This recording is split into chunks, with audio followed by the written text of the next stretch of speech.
Selamat datang di segmen Di Luar Jendela.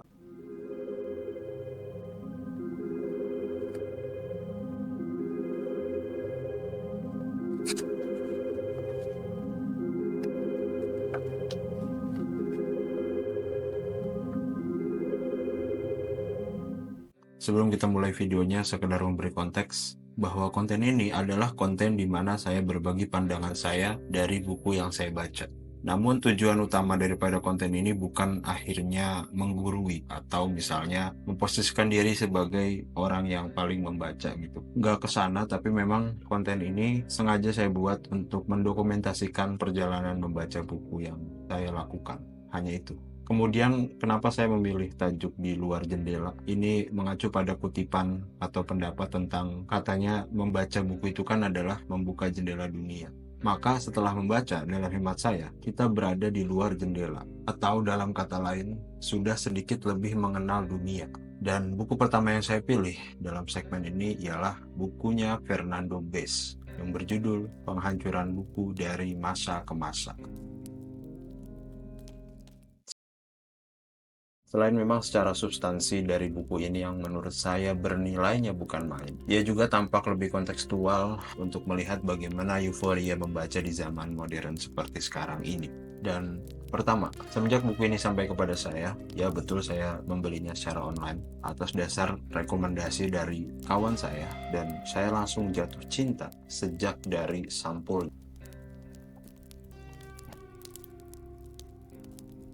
Ini artnya bukan main dalam benak saya.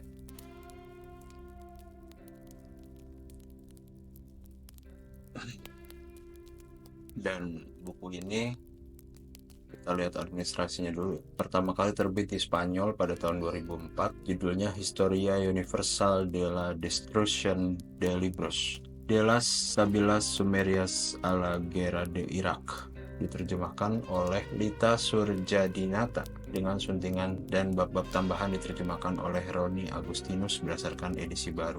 Dan hak penerjemahan, penerbitan, juga penjualan edisi Indonesia ini dipegang secara eksklusif oleh margin kiri dari Savelson Graham Agencia Literaria Barcelona. Edisi pertamanya pada Juli 2013, edisi ketiganya Agustus 2021. Ini edisi keberapa ya? Ini mungkin edisi ketiga.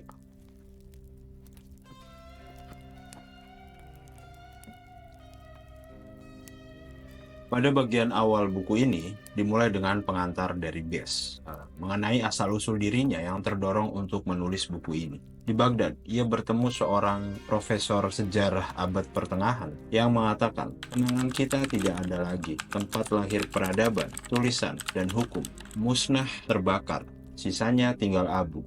Kemudian ia juga bercerita tentang penghancuran perpustakaan yang pertama kali ia lihat, dan ini sekaligus akan menggambarkan kondisi bagaimana hubungan manusia dengan buku ya. Artinya, bagaimana kita memandang buku. Nah, bagi Fernando Bes sendiri, karena ia adalah anak dari seorang pengacara yang jujur, ayahnya itu seorang pengacara yang jujur, dan hal tersebut membuatnya barangkali menjadi miskin itu wajar lah. Jadi tinggal di perpustakaan itu karena nggak ada pilihan lain aja gitu. Dan yaitu karena dia tinggal di perpustakaan, menurut Fernando Bes, buku adalah teman satu-satunya.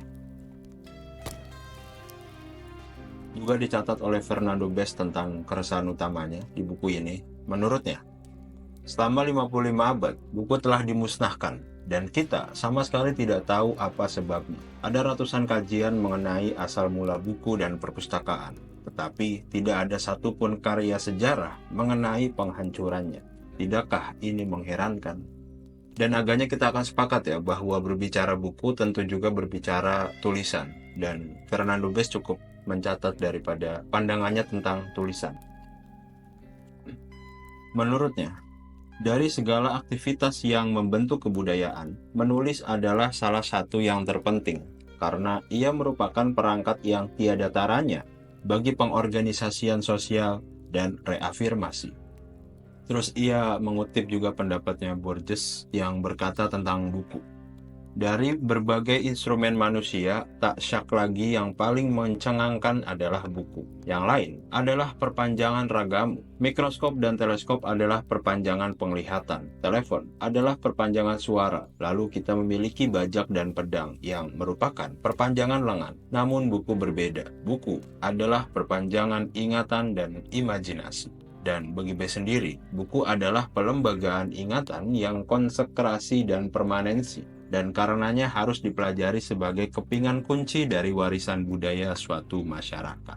Kira-kira itu bagian pengantarnya. Kita akan memasuki bagian isi daripada buku ini yang sebelumnya coba kita lihat secara general ya. Buku ini itu dibagi ke dalam 3 bagian, 3 segmen lah. Pertama adalah dunia kuno. Pada bagian ini yang kita cukup highlight adalah tentu hanya bagian-bagian yang menurut saya menarik gitu ya. Pertama, bahwa penghancuran buku pertama kali dimulai di Sumeria yang kini merupakan Irak Selatan. Itu terjadi sekitar 5.300 tahun yang lalu. Dan yang menarik dari bangsa Sumeria ini adalah bagaimana cara pandang mereka terhadap tulisan yang menurut mereka amatlah penting. Dalam legenda Enmekar sekitar 2750 sebelum Masehi, Raja Kota Uruk, pahlawan yang dihormati dan ditakuti, namun dihukum meminum air busuk di neraka karena tidak memerintahkan pencatatan perbuatan-perbuatannya. Kemudian ada potret lainnya, ini sekitar 2200 sebelum Masehi. Pangeran Gudea membangun perpustakaan untuk menyimpan naskah-naskah sejarah dan puisi karya Enheduanna, penulis perempuan pertama yang pernah ada. Lalu juga ada Asurbanipal yang merupakan kolektor buku pertama pada zaman kuno. Tapi jika berbicara Sumeria ya, ini kan agaknya berkaitan juga dengan peradaban kuno yang cukup modern lah, yang paling modern gitu. Jadi kita banyak mencatat orang-orang penting di peradaban tersebut. Tapi dalam buku ini, Sumeria juga tidak terlepas dari bagaimana mereka terlibat dalam prosesi penghancuran buku-buku. Tapi itu dari bangsa Sumeria. Kemudian kita coba loncat ke bangsa Mesir. Di sini sih nggak banyak yang saya catat ya, tapi ada satu yang saya garis bawahi di sini adalah bahwa ada seorang raja, Ramses II.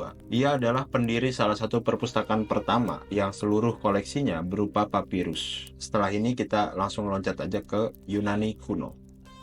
Berbicara Yunani kuno, mungkin kita akan membayangkan patung-patung dan juga reruntuhan Yunani kuno. Tapi ia juga sebenarnya meninggalkan banyak warisan di bidang sastra. Meski diperkirakan 75% karya sastra, filsafat, dan ilmu pengetahuan Yunani kuno itu telah hilang. Menurut Kak J. Dover, hanya secuil saja dari semua yang telah ditulis bangsa Yunani yang bisa dilestarikan. Fragmen paling kuno yang memuat karya bangsa Yunani adalah Papyrus der Feni yang ditulis pada abad keempat sebelum Masehi. Dan yang cukup menarik di peradaban Yunani kuno ini adalah bahwasanya Plato juga membakar buku. Menurut Laertius, seorang yang mengenal baik kepustakaannya Plato, mengatakan bahwa Plato adalah biblioklas. Ini merujuk pada definisi kegiatan membakar buku atau orang yang membakar buku itu sendiri ya, yang mencoba menghabisi risalah-risalah Demokritus. Kemudian menurutnya bahwa Plato semasa mudanya, seusai kontes di teater Dionysius, ia menemui Socrates dan membakar puisi-puisinya.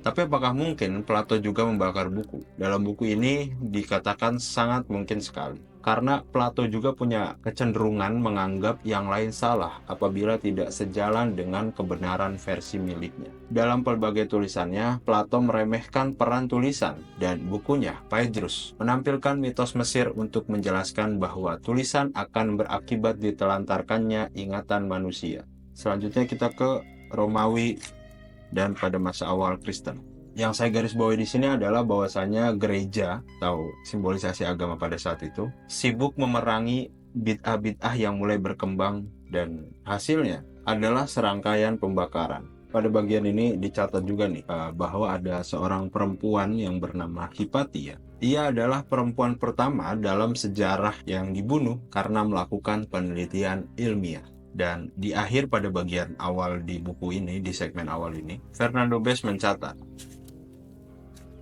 kita tidak akan pernah tahu berapa buku yang hilang dalam kurun waktu antara abad kedua dan ke-6 Masehi. Oke, selanjutnya kita masuk ke bagian kedua, dari Bizantium hingga abad ke-19. Pertama, dibuka dengan bagaimana Konstantinopel yang memiliki kebiasaan untuk melestarikan tradisi-tradisi Yunani dan Romawi. Dan dunia memang berutang pada Konstantinopel, menurut bukunya si Fernando Besini. Sejak abad ke-9, jumlah salinan di sana itu terus bertambah. Dan ini yang kemudian dianggap sebagai masa kejayaan atau puncak kebudayaan dari Bizantium. Lalu catatan saya juga berlanjut ke abad 9, bangsa Viking yang mengincar kekayaan Irlandia, menghancurkan biara-biara beserta buku-bukunya. Ya, demi sebuah harta dia harus menghancurkan banyak hal gitu. Kemudian kita akan memasuki kisah di dunia Islam, bahwa yang sudah menjadi diskursus harian dalam kalangan umat Islam itu sendiri adalah kekalahan perang melawan bangsa Mongol dan kemusnahan buku-buku milik umat Islam. Dan juga itu dicatat dalam buku ini, kurang lebih sebanyak 500 juta buku yang dihancurkan oleh bangsa Mongol. Naskah-naskah di perpustakaan dibawa ke muara sungai Tigris dan dilempar ke sungai agar tintanya bercampur dengan darah. Inilah aksi penghancuran yang direncanakan matang dengan maksud menghancurkan kebanggaan intelektual rakyat Baghdad.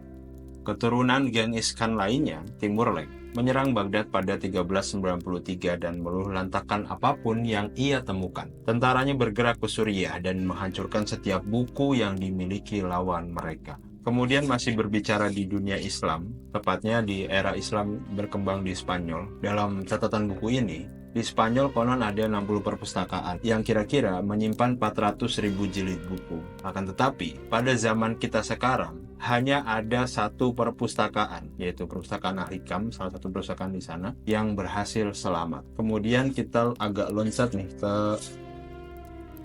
Renaissance. Di bagian ini, kita akan coba melebarkan penjelasannya lebih kepada bentuk rangkuman gitu. Pemberontakan petani di Inggris pada 1381 dicirikan oleh obsesinya untuk menyasar buku dan dokumen-dokumen. Kemudian di Vietnam kuno, ribuan naskah dihancurkan selama masa invasi Cina yang dimulai pada 1407. Al-Quran berbahasa Arab pertama yang dicetak di dunia, terbitan Paganini tahun 1537, konon diberangus atas perintah langsung Paus. Aktivitas penerbitan Antoine Augereau membuatnya mati dibakar pada Natal 1534 dengan dakwaan mencetak naskah-naskah bid'ah. Sermons de la Simule Conversion tahun 1594, buku karya J. Butcher, diperintahkan untuk dibakar gara-gara usulan dan gagasan penulisnya. Dari sini kita belajar ya bahwa Renaissance ternyata tidak secerah itu. Kemudian pada fase ini, maksudnya fase di bagian kedua ini, juga ada pertentangan yang cukup keras lah antara gereja dengan para rasionalis gitu. Yang kemudian muncul istilah inkuisisi. Lalu agak loncat ke Inggris. Nah, di Inggris ini, pemusnahan buku-buku yang dilakukan antara 1536 sampai 1540 di bawah perintah Henry VIII itu memiliki motif religius. Oke, itu aja yang saya catat dari bagian kedua dalam buku ini. Walaupun berbicara mana yang lebih penting untuk dirangkum, itu kan sifatnya personal orang ya, melihat atau menangkap daripada apa yang ia baca gitu. Maka barangkali boleh saya meminta juga Anda untuk membeli bukunya ya, kalau memang mau membaca secara utuh gitu. Akhirnya kita lanjut ke bagian ketiga. Dari abad ke-20 hingga sekarang. Pertama, dimulai dengan judul Amuk Fasisme, yang kira-kira menggambarkan proses totalitarianisme kekuasaan pada saat itu. Dan tercatat di sini pada November 1936, perpustakaan-perpustakaan berhaluan kiri bisa dibilang telah tiada. Kemudian, yang mungkin ini adalah salah satu hal ketika kita berbicara fasisme, maka akan merujuk pada satu entitas ini. Ia adalah Nazi. Nazi itu kan pernah melakukan Holocaust gitu ya, yang kira-kira secara singkat adalah pembumi hangusan orang-orang Yahudi. Namun yang menarik ialah peristiwa semengerikan Holocaust itu terlebih dahulu diawali dengan sebuah bibliokaus. Jutaan buku dihancurkan oleh rezim Hitler ini. Dan ini senada dengan kutipan Heinrich Heine ya, yang kemudian menjadi kutipan utama juga dalam buku ini. Dalam karyanya berjudul Almansor tahun 1821, Heinrich Heine mengatakan, dimanapun mereka membakar buku, pada akhirnya mereka akan membakar manusia. Dan istilah bibliokos ini itu pertama kali digunakan di majalah Times ya, oleh majalah Times. Tapi yang juga bagi saya cukup menarik ialah ternyata Hitler itu tukang baca buku. Ia adalah penggandrung buku yang terpesona oleh buku-buku tua. Satu kutipan yang digarisbawahi oleh Hitler dalam karyanya Ernest Sartor tahun 1932 yang kalimatnya seperti ini. Ia yang tidak membawa dirinya dalam benih-benih seton tidak akan pernah melahirkan sebuah dunia baru. Ya, ini agak menyeramkan ya. Maksudnya seolah-olah apa yang dilakukan Hitler itu bernas gitu. Tapi oke, itu kisah-kisah yang mungkin udah agak lama terjadi. Selanjutnya kita akan loncat pada kutipan yang menjelaskan penghancuran buku-buku pelajaran. Karena ini juga bersinggungan dengan Indonesia gitu. Atas alasan yang lebih politis, pada 2007, pihak berwenang di Jawa Barat, Jawa Tengah, dan Sulawesi Selatan Indonesia juga membakar lebih dari 30.000 buku ajar SMA di hadapan para siswa. Buku-buku itu tak sejalan dengan sejarah versi pemerintah tentang usaha kudeta tahun 1965 di Indonesia yang selama puluhan tahun dikambing hitamkan pada orang-orang komunis. Kemudian agak loncat lagi, kita ke Rusia. Ada yang menarik di Rusia ini bahwa menurut Yevgeny Zamyatin, di Rusia sungguh suatu kehormatan bagi seorang penulis apabila melihat bukunya masuk dalam katalog buku terlarang. Dan yang cukup menarik juga di sini, di buku ini, si Fernando Bes mencatat satu judul yang berbunyi musuh alami buku. Jadi ini tentang musuh alami itu ya alam gitu ya. Ada hewan juga, cuaca dicatat di sini. Terkait dengan hewan itu ada beberapa diantaranya seperti Tihamura, terus Blatodea, Orthoptera, terus juga ada Isoptera, Cnidae dan lain-lain. Ini hitung-hitung kita belajar biologi kali ya. Juga cuaca juga itu termasuk yang dikatakan sebagai musuh alami karena media buku ini kan, media buku atau kertas ini kan sangat-sangat rentan terhadap cuaca ya, entah kena hujan, kena panas dan lain sebagainya. Kemudian buku ini kembali berbicara tentang Irak karena tadi kan di awal ia bertemu profesor di Baghdad ya, dan ini dikembalikan tentang Irak. Secara struktur sih bagus banget sih. Dikatakan bahwa Irak adalah tempat lahirnya buku pertama dan perpustakaan pertama, kemudian aturan hukum pertama. Namun, kini Irak menjadi negara yang tanpa arah, miskin karena perang, ditimpa konflik agama dan terorisme, dan jatuh dalam krisis ekonomi. Sebuah bangsa yang telah kehilangan sebagian besar ingatannya. Buku-bukunya kini menjadi abu. Karya-karya budayanya dijual di pasar. Irak adalah korban pertama pemusnahan kebudayaan pada abad ke-21. Bisakah Anda membayangkan nasib yang lebih buruk bagi kawasan tempat lahirnya peradaban kita ini?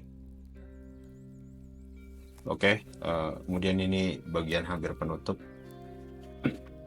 terkait dengan buku fisik dan buku digital atau e-book ya. Fernando Bes mengatakan, menurutnya secara teoretis, e-book memang tidak ada batasnya. Tapi Anda perlu mempertimbangkan bahwa inilah pertama kalinya dalam sejarah buku maya akan ada lebih banyak daripada buku nyata. Di tengah risiko-risiko kelangkaan energi, gangguan elektronik, dan perang siber. Dengan kata lain, penghancuran buku masih jauh dari usai.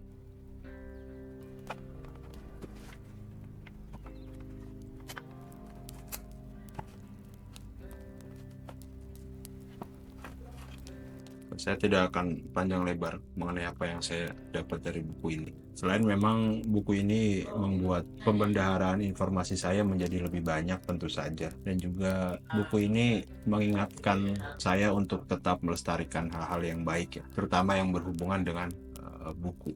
karena buku sebagai sebuah ingatan, dan ingatan adalah sarana bertahan hidup di masa depan yang suram. Dan mari sama-sama kita jaga warisan budaya yang bernama buku ini. Ini kan udah ada nih di Konvensi Den Haag tahun 1954 yang kira-kira memuat aturan tentang perlindungan kekayaan budaya dalam peristiwa bersenjata, mengingatkan kita bahwa dalam keadaan perang pun ingatan dunia yang bernama warisan kebudayaan itu tidak boleh dihancurkan. Sekian, terima kasih Fernando Bes yang sudah mencatat buku ini, dan terima kasih yang sudah menonton sampai akhir.